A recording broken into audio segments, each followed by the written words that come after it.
नमस्कार दोस्तों, बहुत बहुत स्वागत है आप सबका एक बार फिर से हमारे YouTube चैनल एस्ट्रो नॉलेज में। दोस्तों, आज की इस वीडियो में हम एक 22 वर्ष युवती की कुंडली का विश्लेषण करने जा रहे हैं, जिन्होंने अपने बर्थ डिटेल्स हमारे साथ शेयर किए हैं और एस्ट्रोलॉजी के माध्यम से ये अपने जीवन से जुड़े हुए कुछ प्रश्नों के उत्तर जानना चाहती हैं और साथ ही साथ चाहती हैं कि मैं इनकी कुंडली का पूर्ण विश्लेषण करूं। आगे बढ़ने से पहले हर बार की तरह आप सबसे निवेदन है, यदि अभी तक आपने हमारे YouTube चैनल एस्ट्रो नॉलेज को सब्सक्राइब नहीं किया है तो आप प्लीज इसे सब्सक्राइब कर दें और बेल आइकन को दबाना ना भूलें।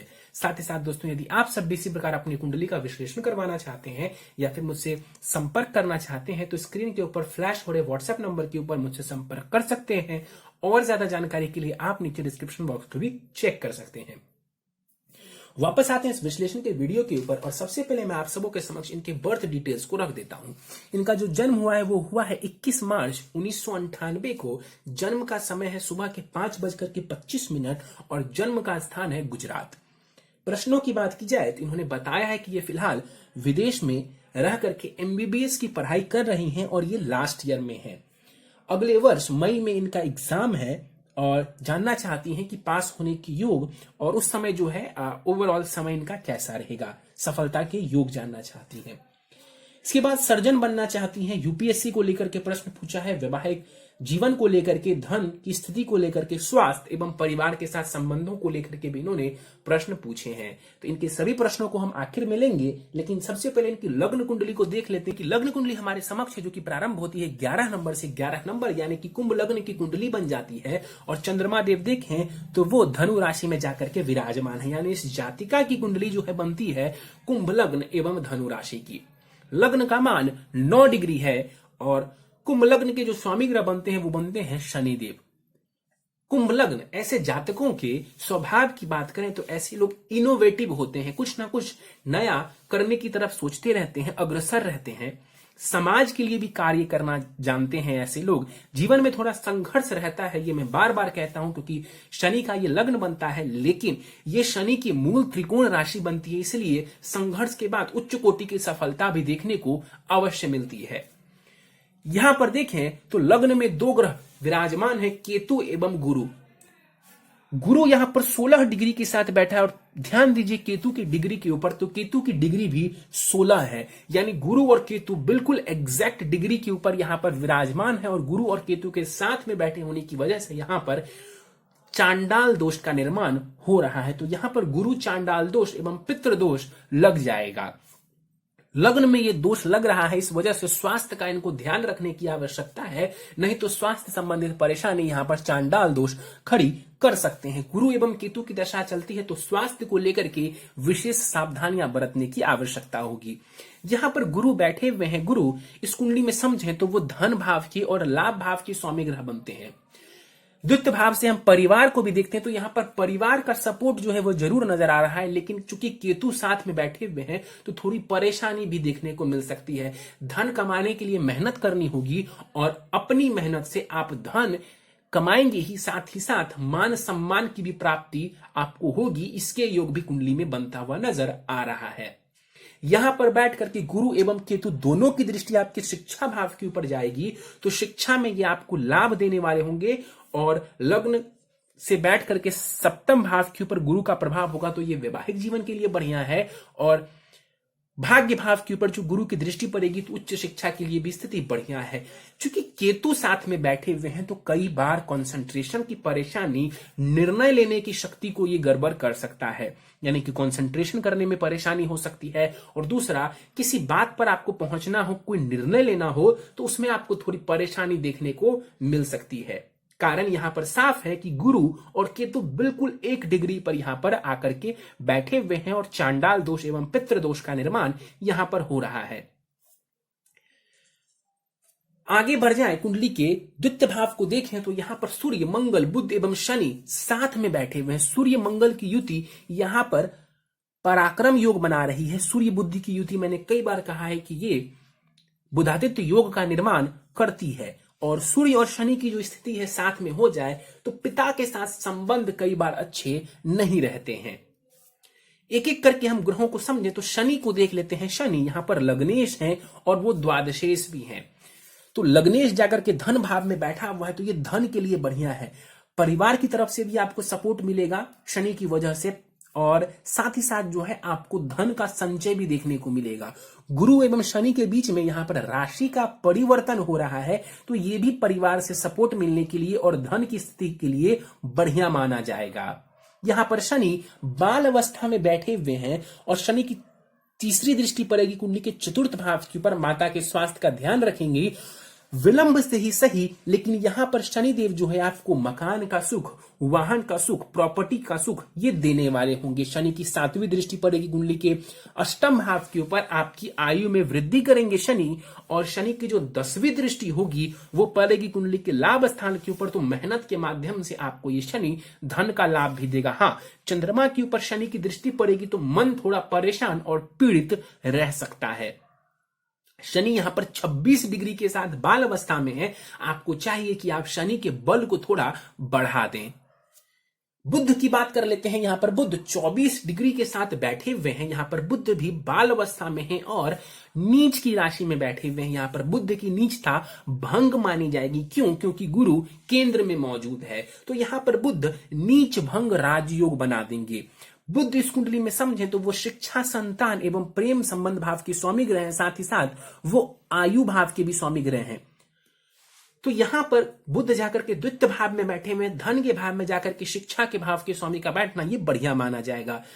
अपने एजुकेशन के माध्यम से, अपने ज्ञान के माध्यम से आप धन का लाभ अर्जित करेंगे। देखिए, ज्ञान भाव के स्वामी ग्रह बुध धन भाव में, तो अपने ज्ञान के माध्यम से, हो सकता है संतान के भी माध्यम से आपको धन का लाभ देखने को मिले। बढ़िया स्थिति है। बुध की दृष्टि आयु भाव के ऊपर पड़ेगी। अपने घर को देखेंगे तो क्या करेंगे? आयु की रक्षा करेंगे, आयु की रक्षा करेंगे, आयु की वृद्धि करेंगे, तो स्थिति यहां पर बढ़िया है। सूर्य को देखते हैं। 6 डिग्री के साथ सूर्य यहां पर बैठे हुए हैं, मृत अवस्था में सूर्य यहां पर बैठे हुए हैं। सप्तमेश है सूर्य, यानी कि आपके विवाह भाव के स्वामी ग्रह बनते हैं और षडाष्टक दोष बनाकर के द्वितीय भाव में सूर्य बैठे हुए हैं। विवाह के बाद कहीं ना कहीं आपको हो सकता है थोड़ी परेशानी देखने को मिले, क्योंकि ऑलरेडी राहु सप्तम में है और सूर्य यहां पर जो है षडाष्टक दोष बना करके बैठे हुए। तो कुंडली मिलान करके विवाह करेंगे, ये आपके लिए जरूरी है। कुंडली मिलान करके विवाह करना आपके लिए आवश्यक है। आपके पति के पास धन रहेगा, इसकी स्थिति बढ़िया नजर आ रही है, और विवाह के बाद धन संपत्ति में वृद्धि हो जाए, इसके भी योग कुंडली में मौजूद हैं।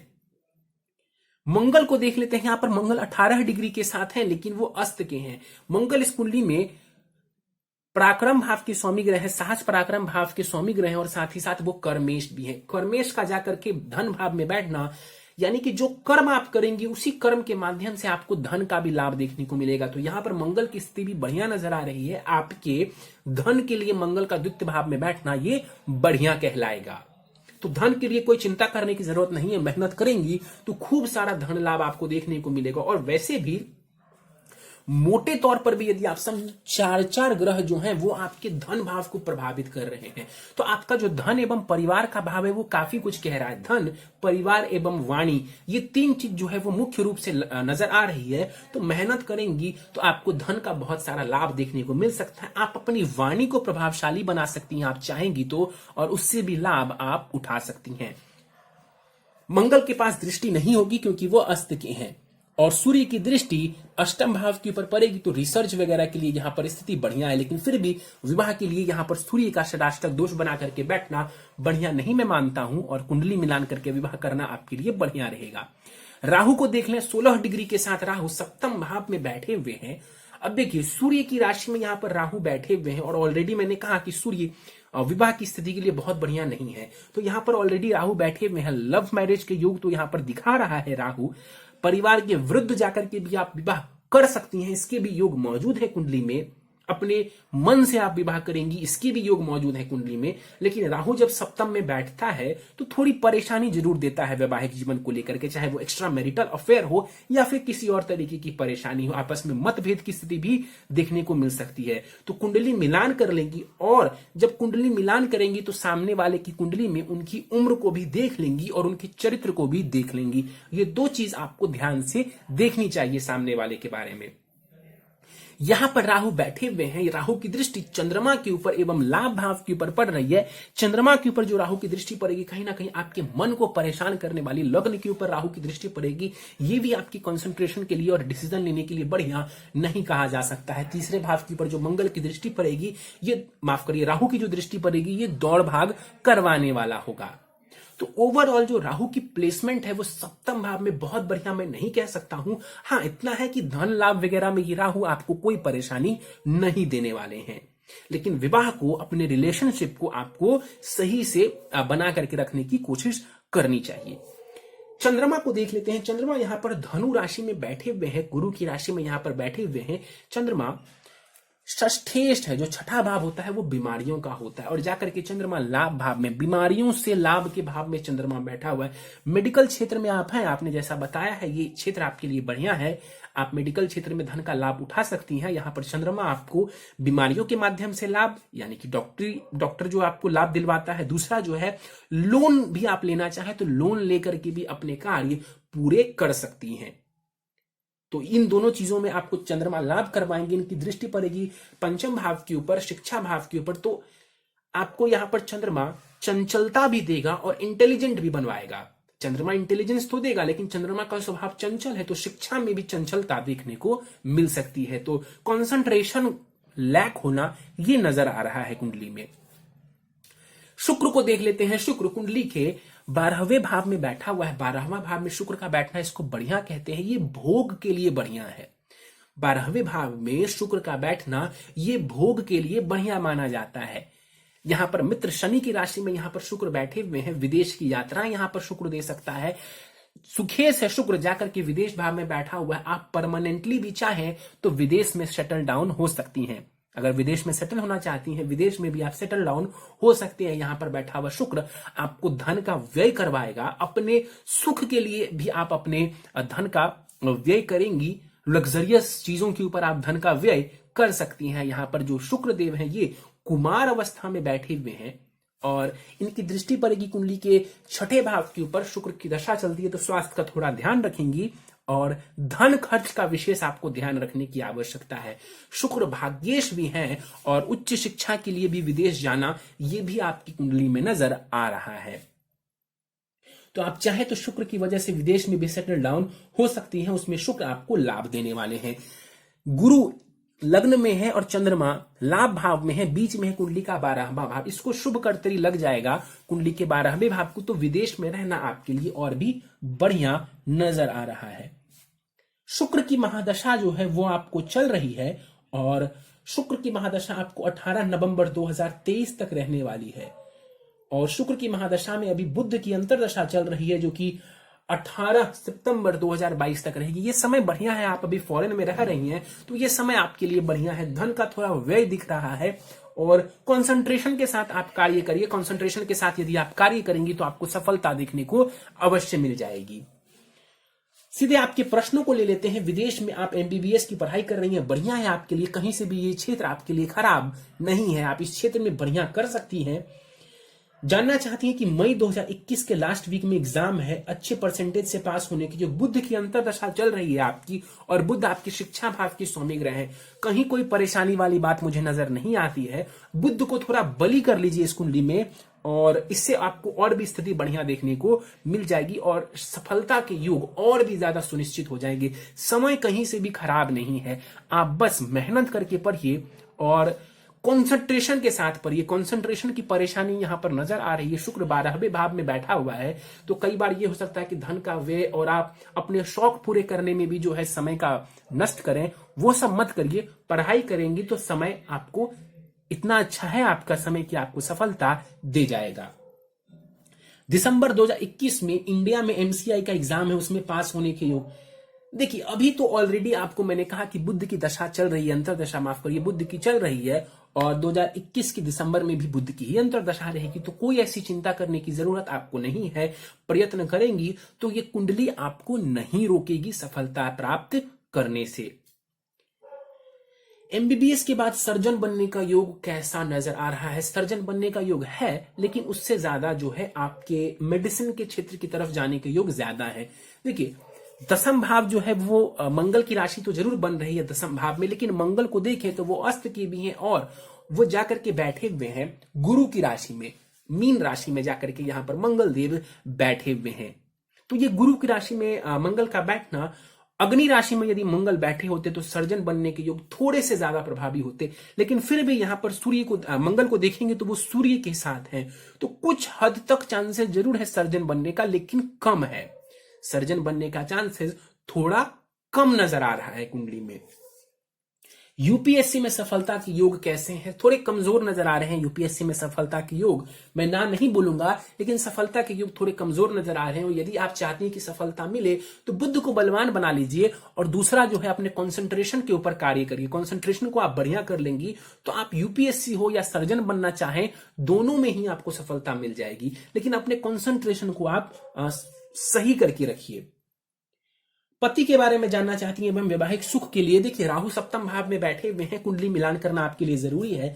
मैं यहीं पर आपके वैवाहिक सुख को देखने के लिए नवमांश कुंडली की तरफ चलता हूं। आपकी जो नवमांश कुंडली है वो 9 नंबर से प्रारंभ हो जाती है और लग्न में मंगल विराजमान है। गुरु वहां पर जो है वो सुख भाव में जाकर के बैठे हुए हैं, तो गुरु की स्थिति वहां पर बढ़िया नजर आ रही है। और विवाह के बाद आपको सुख देखने के जरूर मिलेगा। मंगल एवं शुक्र वहां पर लग्न एवं सप्तम में बैठे हुए हैं, तो लव मैरिज के योग पूरी तरह से कुंडली में बनता हुआ नजर आ रहा है। लेकिन मैं वही बात दोहराऊंगा कि कुंडली मिलान करके विवाह करेंगी तो बढ़िया रहेगा। वहां पर जो आपका सप्तमेश है बुध, वो केतु के साथ और राहु के सामने बैठा हुआ है, तो कुंडली मिलान करके विवाह करेंगी तो विवाह का सुख भी देखने को मिलेगा। प्रेम विवाह के योग यहाँ पर पूरी तरह से मौजूद है। वैवाहिक जीवन में सुख भी आपको देखने को जरूर मिल जाएगा। लेकिन कुंडली मिलान करना आपके लिए सबसे बड़ा जो है उपाय रहने वाला है विवाह के दृष्टिकोण से। और वैवाहिक सुख आपका बहुत बढ़िया है, उसको लेकर के चिंता करने की आवश्यकता नहीं है। धन की स्थिति को लेकर के जानना चाहती हैं, कोई परेशानी नहीं है, धन की स्थिति बढ़िया है। हाँ, इतना जरूर है कि आपका धन व्यय भी होगा, लेकिन धन की स्थिति आपकी बढ़िया नजर आ रही है। प्रयत्न करेंगी तो अच्छा खासा धन आपके पास रहने वाला है। स्वास्थ्य के लिए बात करें तो शनि को बलवान बना लीजिए, और लग्न में ये जो गुरु केतु का चांडाल दोष बना हुआ है, ये स्वास्थ्य के दृष्टिकोण से बढ़िया नहीं है। तो स्वास्थ्य का आपको ध्यान रखना है और गुरु चांडाल दोष से जितनी जल्दी हो सके मुक्ति पाने का प्रयास करें, मतलब उपाय कर लें। आपकी कुंडली में मैं आपको एक बात और बता दूं कि आपका जो मंगल है वो सर्वाधिक बली है षडबल में, तो मंगल का बल अच्छा होना ये बढ़िया स्थिति है आपके करियर के लिए। उपाय के ऊपर चलते हैं। नीलम रत्न आपको धारण करना चाहिए, 7 रत्ती का नीलम पंच धातु की अंगूठी में जरवा करके आप कृष्ण पक्ष के शनिवार की संध्या काल को मध्यमा उंगली में धारण कर सकती हैं। दाएं हाथ की मध्यमा उंगली में आप इसको धारण कर सकती हैं। चांडाल दोष एवं पितृ दोष निवारण पूजा किसी ब्राह्मण के द्वारा आपको करवा लेनी चाहिए। नित्य भगवान सूर्य को अर्घ देंगी, गायत्री मंत्र का जाप करेंगी 21 बार सूर्य के सामने खड़े होकर के। नित्य गणेश अथर्व शीर्ष एवं दुर्गा चालीसा का पाठ करना है। इससे भी आपका आपकी जो शिक्षा है वो बढ़िया रहेगी और कहीं ना कहीं आपके सफलता मिलने के चांसेस बढ़ जाएंगे। और हनुमान चालीसा का भी आपको पाठ करना चाहिए जब भी समय मिले, सुबह या शाम में, तो हनुमान चालीसा का भी आपको पाठ नित्य कर लेना चाहिए। यदि आप ये उपाय करती हैं तो धन धान्य के दृष्टिकोण से, करियर के दृष्टिकोण से, स्वास्थ्य के दृष्टिकोण से, विवाह के दृष्टिकोण से, इन सभी चीजों में आपको लाभ देखने को मिल जाएगा। इसमें कहीं कोई दो राय नहीं है। चलिए तो दोस्तों, ये था इस 22 वर्ष युवती की कुंडली का विश्लेषण। मुझे उम्मीद है कि आपको हमारा यह कुंडली विश्लेषण का वीडियो पसंद आया होगा। यदि वीडियो पसंद आया तो आप इसे लाइक करें, शेयर करें। अभी तक आपने हमारा YouTube channel astro knowledge subscribe नहीं किया है तो आप प्लीज इसे सब्सक्राइब कर दें और बेल आइकन को दबाना ना भूलें। साथ ही साथ दोस्तों, यदि आप सभी इसी प्रकार अपनी कुंडली का विश्लेषण करवाना चाहते हैं या फिर मुझसे संपर्क करना चाहते हैं तो स्क्रीन के ऊपर फ्लैश हो रहे व्हाट्सएप नंबर के ऊपर आप मुझसे संपर्क कर सकते हैं। और ज्यादा जानकारी के लिए आप नीचे डिस्क्रिप्शन बॉक्स को भी चेक कर सकते हैं। इस वीडियो में फिलहाल इतना ही दोस्तों। आप सभी का बहुत बहुत धन्यवाद।